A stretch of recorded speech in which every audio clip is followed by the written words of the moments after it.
وقال الله تبارك وتعالى من جاء بالحسنة فله 10 أمثالها. وقال النبي صلى الله عليه وسلم رجل تصدق بصدقة فأخفاها حتى لا تعلم شماله ما تنفق يمينه أو كما قال عليه الصلاة والسلام. محترم اور عزیز ساتھیوں، اللہ تبارک و تعالی نے ہر مسئلے کا اور ہر اختلاف کا، اور یہاں تک یہ بات کہی جا سکتی ہے کہ قیامت تک جو کچھ بھی پیش ہونے والا ہے وہ تمام کے تمام قرآن میں بیان کر دیا ہے۔ اب ہماری ضرورت یہ ہے کہ ہم جو ہے وہ قرآن کو یا تو خود پڑھنے والے بن جائیں، اگر خود نہیں پڑھ سکتے تو کوئی پڑھنے والے کے پاس جا کر سیکھ لیں۔ تو آج کا جو موضوع ہے وہ اس دور کا بہت ہی اہم موضوع ہے۔ جیسا کہ ہم جانتے ہیں اصلاح معاشرہ، کہ معاشرے کی درستگی کیسے ہو۔ معاشرے میں زنا ہو رہا ہے، معاشرے میں شراب پی جا رہی ہے، ایک دوسرے کو گالیاں دی جا رہی ہیں، جھگڑے فساد ہو رہے ہیں، مسلمان سہما ہوا ہے، ہر چیز میں اس کو ہی پھنسایا جا رہا ہے۔ تو ایسے جو ہے ماحول میں مسلمانوں کو کیا کرنا چاہیے؟ تو اس کا بھی حل قرآن کریم میں موجود ہے۔ اور آج ہوتا یہ ہے کہ کسی عالم دین کو بلایا جاتا ہے 2.5-3 گھنٹے 4 گھنٹے بیان کے لیے، اور ایک کان سے سنتے ہیں تو دوسرے کان سے نکال دیتے ہیں، لیکن اصل جو مقصد ہے وہ حل نہیں ہوتا۔ تو آپ حضرات کے سامنے مختصر وقت میں بس 2 اصول آپ کے ذہن میں بٹھاؤں گا، تو اللہ کی قسم کھا کر میں کہہ سکتا ہوں کہ آپ مسجد سے باہر نکلو گے اصلاح معاشرہ ہو جائے، کچھ کرنے کی ضرورت ہے۔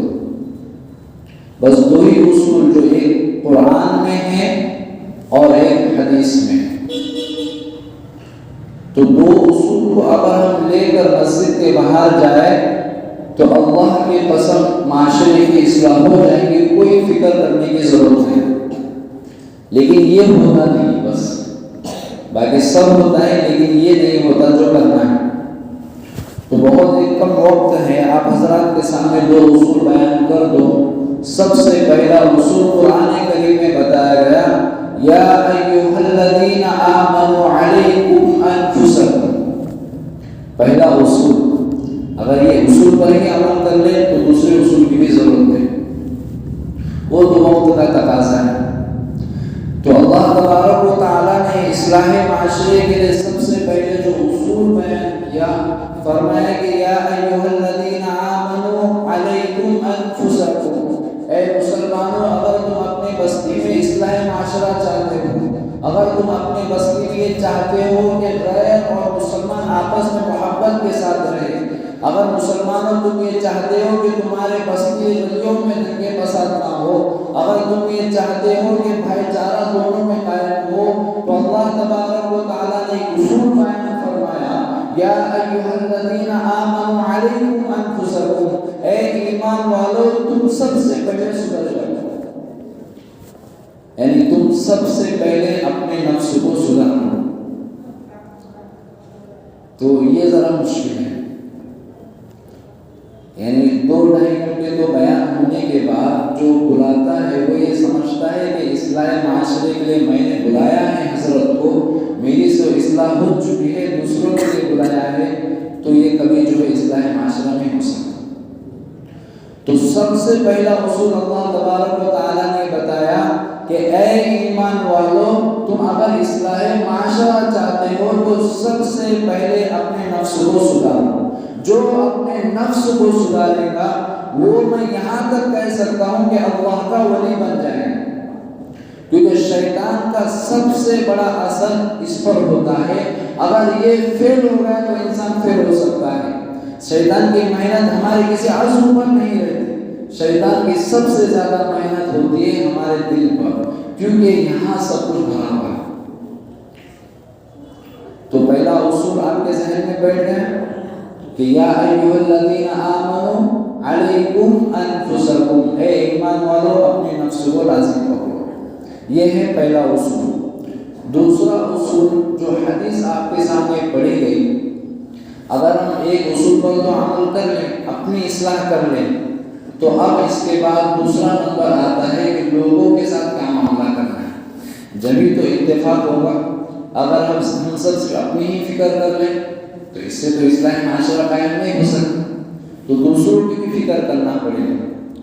تو دوسرا جو اصول اللہ تبارک نے، جو حضور صلی اللہ علیہ وسلم نے جو حدیث ارشاد فرمائی ہے، اس میں فرمایا کہ اگر حالات ایسے ہو جائے کہ آپ تو عیش و عشرت میں رہ رہے ہو، آرام سے سو رہے ہو، اور آپ کا پڑوسی بھوکا ہے، تو کل قیامت کے دن اللہ تبارک و تعالیٰ فرمائیں گے کہ میں تیرا پڑوسی جو بھوکا سو رہا تھا اور تو کھا کر مست آرام سے سو رہا تھا، تو اللہ تبارک و تعالیٰ کے نزدیک آپ کی پکڑ ہو سکتی ہے.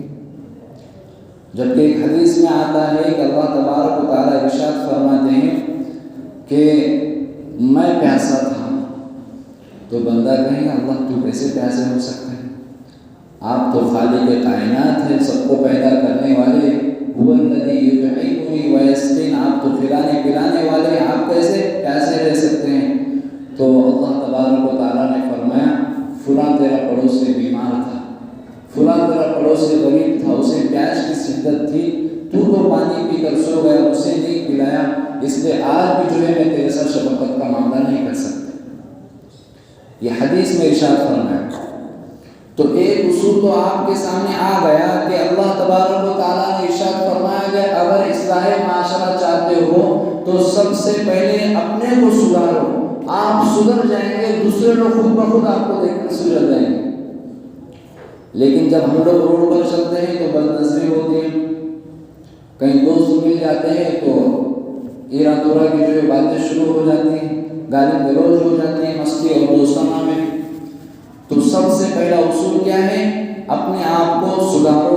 دوسرا اصول جو ہے وہ اپنے پڑوسی کو دیکھو، چاہے وہ کوئی بھی ہو، چاہے وہ کوئی بھی ہو، کسی بھی مذہب سے تعلق رکھتا ہو، اگر اپنا پڑوسی غریب ہے یا محتاج ہے اور وہ بھوکا اور ننگا اور پیاسا سو رہا ہے، اس کے پاس دو جوڑے بھی نہیں کہ وہ سال بھر اپنی زندگی بسر کرے، اور آپ اس کے بازو میں رہ کر آرام عیش و عشرت میں زندگی گزار رہے ہو، تو اللہ تبارک و تعالیٰ کے قیامت کے دن جو ہے آپ کے ساتھ شفقت کا معاملہ نہیں کر سکتے.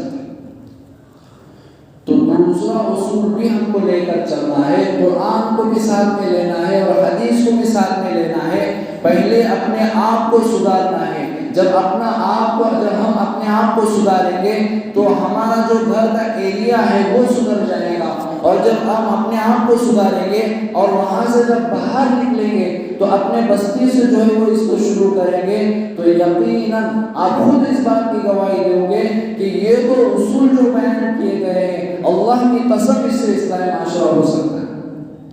ورنہ 2.5-3 گھنٹے بیان کرنے کا کوئی مطلب نہیں، کرنے کا کام ہے. جیسا کہ کل شام ہی شیخ الحدیث جو قاری عبدالرشید اجمیری صاحب استاد محترم جو آپ کے بیجاپور شہر آئے تھے، انہوں نے پورے بیان میں ایک ہی بات کہی: مسلمان سست ہیں، مسلمان سب سو رہے ہیں. اگر آپ قوم کا عروج چاہتے ہیں، اگر آپ یہ چاہتے ہیں کہ سب لوگ مل کر رہیں، اگر آپ یہ چاہتے ہیں کہ آپس میں بھائی چارگی قائم ہو، اگر آپ چاہتے ہیں کہ ہماری جو ہے وہ پرانی نشانیوں کو کوئی ہاتھ نہ لگائے، تو آپ کے لیے ضروری ہے کہ آپ دوسرا اصول عمل کریں. جب تک آپ دوسرے اصول پر عمل نہیں کرو گے تب تک اصلاح معاشرہ قائم نہیں ہوگا. تو یہ دو اصول آپ کے ذہن میں آ گئے. اس کی میں ایک مختصر مثال دے دیتا ہوں. آپ نے ایک بہت بڑے تابعی کو سنا ہوگا، حضرت عبداللہ ابن مبارک رحمۃ اللہ علیہ. بہت بڑے تابعین، کیا نام ہے؟ حضرت عبداللہ ابن مبارک رحمۃ اللہ علیہ، بہت بڑے تابعین ہیں، اور ان کے جو ہے وہ امیر المؤمنین فی الحدیث، رئیس المفسرین اور شیخ الحدیث جن کو لقب ملا۔ لیکن ان کے جوانی کا یہ حال تھا کہ جیسا ہمارے آج کے نوجوان ہوتے ہیں اس طرح زندگی بسر کر رہے تھے، لیکن کچھ وقت کے بعد اللہ نے جو ہے وہ ہدایت کے فیصلے کر دیے۔ جوانی کا یہ عالم تھا، لیکن بعد میں امیر المؤمنین فی الحدیث جس کو لقب ملا ہے، جوانی کا یہ عالم تھا کہ اس زمانے کی جو گانے اور میوزک کا آلہ ہوتا تھا وہ حضرت عبداللہ ابن مبارک رحمۃ اللہ علیہ کے پاس تھا۔ وہ خود گانا اور میوزک بناتے تھے۔ اس زمانے کی جو بھی بانسری اور جو بھی آلہ ہوگا، جیسے آج کی مثال میں موبائل ہے، تو اس زمانے میں حضرت عبداللہ ابن مبارک جو ہے وہ بانسری لے کر اور اس زمانے میں جو آلہ تھا میوزک بجانے کا وہ لے کر اپنے گھر والوں کو لے کر باغیچے میں چلے جاتے تھے، اور بہت مالدار تھے۔ تو ہر روز کا یہ معمول ہے، جیسے ہمارے کھیت والوں کا ہوتا ہے، صبح اٹھتے ہیں، دن بھر کام کرتے ہیں اور رات میں گھر آتے ہیں، تو اسی طرح حضرت عبداللہ ابن مبارک جو ہے وہ چلے گئے کھیت پر، تو ہر روز کا یہ معمول جاتے اور گناہ میں مبتلا ہو جاتے، میوزک بجاتے اس زمانے کا جو آلہ ہوتا تھا اس کے ذریعے۔ تو ایک مرتبہ جو ہے وہ اس نیت سے گئے باغیچے میں، اور وہاں جانے کے بعد اس آلے کو جو ہے وہ منہ میں رکھا، اور اس سے اس دن آواز نہیں نکل رہی تھی۔ اس آلے سے، جس آلے کو حضرت عبداللہ ابن مبارک نے منہ میں لیا تاکہ اس سے سریلی آواز نکلے، گانا نکلے، میوزک نکلے اور میرے گھر والے جو ہے خوش ہو جائے، اہلیہ خوش ہو جائے، تو حضرت عبداللہ ابن مبارک رحمۃ اللہ علیہ اس آلے کو منہ میں لیتے ہیں تو اس آلے میں سے آواز ہی نہیں آتی۔ اوپر تو ہدایت کے فیصلے ہو رہے ہیں، تو کہاں سے میوزک آئیں گے؟ تو جیسے ہی حضرت عبداللہ ابن مبارک نے اس آلے کو منہ میں لیا تو اللہ تبارک و تعالیٰ نے اسی وقت اس آلے سے ایک آیت قرآن نکالی اور ارشاد فرمایا، أَلَمْ يَأْنِ لِلَّذِينَ آمَنُوا أَن تَخْشَعَ قُلُوبُهُمْ لِذِكْرِ اللَّهِ، کہا کہ اے عبداللہ تیرا دل اس بات سے نہیں گھبراتا کہ تیرے سامنے قرآن کی آیت ابھی آ رہی ہے اس آلے میں سے؟ یہ برجستہ ہدایت کے فیصلے ہو رہے ہیں، اس آلے میں سے قرآن کی آیت نکل رہی ہے، جس آلے کو حضرت عبداللہ ابن مبارک گانے اور میوزک کے لیے استعمال کرتے تھے۔ جب اس آواز کو سنا تو اسی وقت پھینک دیا اور اپنا جان مال جو کچھ تھا سب اللہ کے راستے میں قربان کر دیا۔ اور بعد میں حضرت عبداللہ ابن مبارک کا جو حال رہا ہے، ایک وقت میں حضرت عبداللہ ابن مبارک درس کے لیے بیٹھتے تھے تو 40,000 کا مجمع ہوتا تھا، صرف 2,000 لوگ حضرت عبداللہ ابن مبارک کی حدیث کی آواز کو پہنچایا کرتے تھے۔ تو یہ ہدایت ہے، یعنی ایک وقت میں کتنے لوگ؟ 40,000 کا مجمع، 2,000 تو صرف حضرت کی بات پہنچاتے تھے پیچھے والوں۔ تو ان کا جوانی کا حال یہ ہوا، تو اس بات سے بھی ضروری ہے کہ توبہ بہت ضروری ہے۔ آج کے حالات میں چاہے کچھ بھی کر لو، توبہ کے بغیر کوئی چارہ نہیں، اور اللہ جسے ہدایت دے اسے کوئی گمراہ نہیں کر سکتا۔ تو خیر حضرت عبداللہ ابن مبارک یہ سب کچھ قربان کر دیا، پھر حدیث کی جو ہے وہ خدمت انجام دیتے دیتے جو ہے وہ اور انتقال کا واقعہ بھی جو ہے عجیب و غریب ہے، کبھی وقت ملے تو بتاؤں گا۔ تو میں دوسرے اصول کی بات کر رہا تھا۔ پہلا اصول تو جو ہے خود اپنے آپ کو سدھارو، جب تک معاشرے کی اصلاح نہیں ہو سکتی جب تک خود اپنے آپ کو سدھارو۔ اور دوسرا اصول بتایا کہ اپنے جو ایریا میں آتے ہیں، اپنے جو بستی میں آتے ہیں، اپنے جو آس پڑوس کے لوگ آتے ہیں، اگر آپ ان کی فکر نہیں کرو گے تو اس سے بھی اصلاح معاشرہ قائم نہیں ہوگا۔ تو یہ دونوں اصولوں کو ساتھ میں لے کر چلنا پڑے گا۔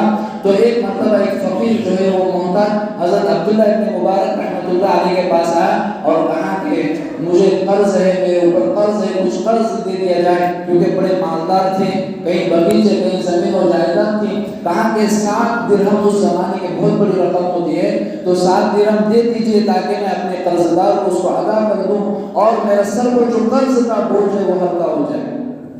تو حضرت عبداللہ ابن مبارک رحمۃ اللہ علیہ نے جو ہے وہ کاغذ میں لکھ دیا، 7 درہم جو ہے وہ مانگنے آیا تھا، حضرت عبداللہ نے جو ہے وہ 700 لکھ دی، یعنی 7 کے بجائے 700، یعنی 100 گنا بڑھا دیا۔ تو 700 لکھ دیے اور اپنے خادم سے کہا، اپنے شاگرد سے کہا، اپنا جو کچھ ان کا تھا تو اس سے کہا کہ اس میں جتنا میں نے لکھا ہے وہ ان کو دے دیا جائے۔ تو یہ خادم اور وہ آدمی جو ہے وہ روانہ ہو گئے، حضرت کا جو بھی خزانہ جہاں رکھا ہوا ہوتا تھا مال و دولت، تو وہاں جب اس خادم نے شاگرد نے چٹھی کھولا، اس کاغذ کو کھولا تو دیکھا کہ حضرت یہ تو 7 مانگ رہا ہے اور حضرت نے 700 لکھ دی۔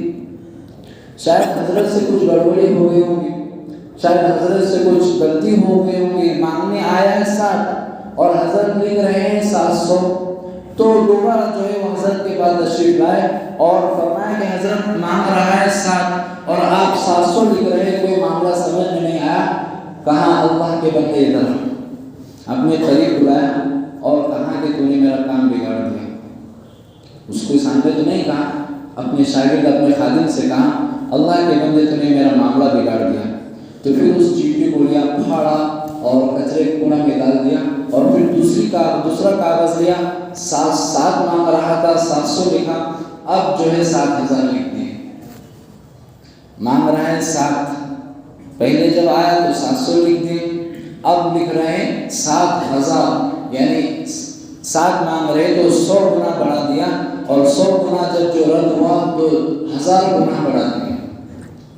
تو 700 اور 7000 کو یہ معاملہ پہنچ گیا، یعنی قرض سے بہت بڑی رقم ہو جاتی ہے، کئی کروڑوں کا آج کے زمانے کا مالک ہو گیا۔ تو خادم سے کہا کہ اللہ کے بندے واپس مت آنا، اس میں جو لکھا ہوا ہے بس اس کو دے دینا، دوبارہ میرے پاس تشریف نہ لینا۔ تو وہ خادم اور شاگرد گیا اور چٹھی کھولا تو اس کو بتایا نہیں ہے، وہ جو قرض مانگنے آ رہا تھا اس کو نہیں بتایا اور بس جتنا اس کے اندر لکھا ہوا تھا تو اس خادم نے جو ہے 2-3 پوریاں جو اس زمانے میں تھیلے وغیرہ ہوا کرتے تھے اس میں باندھ کر پیسے کے درہم دے دیے۔ 7 مانگنے آ رہا تھا، 700 کے بجائے حضرت نے 7000 لکھ دیے۔ وہ اپنے ان دو مال و دولت کو کئی کروڑ لاکھوں اربوں کا وہ جو مالک بن گیا، وہ خوشی اور چہرے پر خوشی آ گئی اور دوڑتے دوڑتے حضرت کے پاس آ گیا۔ کہا حضرت نے آپ نے میرے اوپر جو کرم نظر فرمائی ہے، میں 7 مانگنے آ رہا تھا، میرے اوپر صرف 7 درہم کا قرض ہے، آپ نے 700 لکھا، پھر اب 7000 لکھ رہے ہیں۔ تو کہا کہ بس اللہ نے مجھے مال و دولت دی ہے، میں آپ کو دے رہا ہوں، یہ لے کر چلے جائیے۔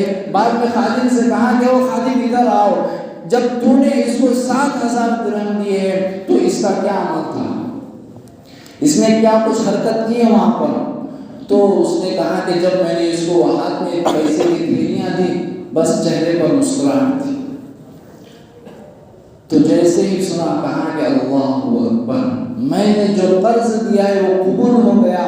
اور یہ ارشاد فرمایا میں امیر المؤمنین فی الحدیث ہوں، شیخ الحدیث رئیس المفسرین مجھ کو کہا جاتا ہے، اور ایک درس میں 40,000 کا مجموعہ ہوتا ہے۔ میرے نبی نے فرمایا ہے جو غریب کی مدد کرتا ہے، جو محتاج کی مدد کرتا ہے، جو قرض دار کو اس کے قرض سے زیادہ پیسے عطا کرتا ہے، اور کوئی باہر جب بھکاری بھیک مانگتا ہے تو ہمارے جیب سے 10 روپے نہیں نکلتی، کتنے غریب مائیں کھڑے ہوتی ہیں اپنے معصوم بچے کو لے کر، آپ کے 10 روپے ان کا ایک وقت کا کھانا ہو جاتا ہے، لیکن ہم سے یہ نہیں ہوتا۔ حضرت عبداللہ ابن مبارک 7 کے بجائے 700 دے رہے ہیں، جب وہ انکار ہو گیا 7000 دیے۔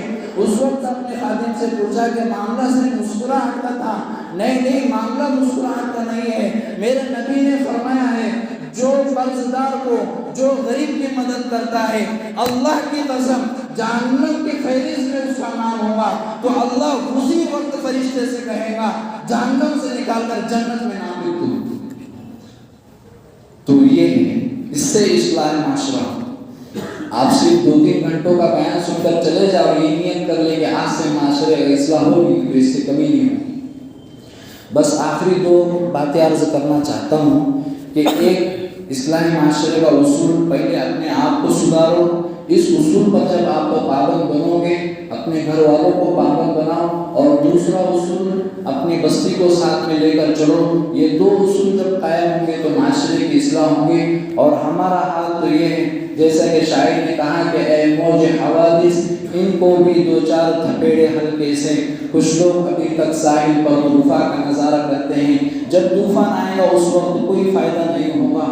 تو اللہ کے بندو ابھی سے جو ہے وہ اپنا کام شروع کر دو، جو کچھ وقت بچائیں اپنے وقت کو جو ہے وہ کارآمد بناؤ۔ اللہ تبارک و تعالیٰ سب سے پہلے مجھ گنہگار کو عمل کرنے کی توفیق عطا فرمائے۔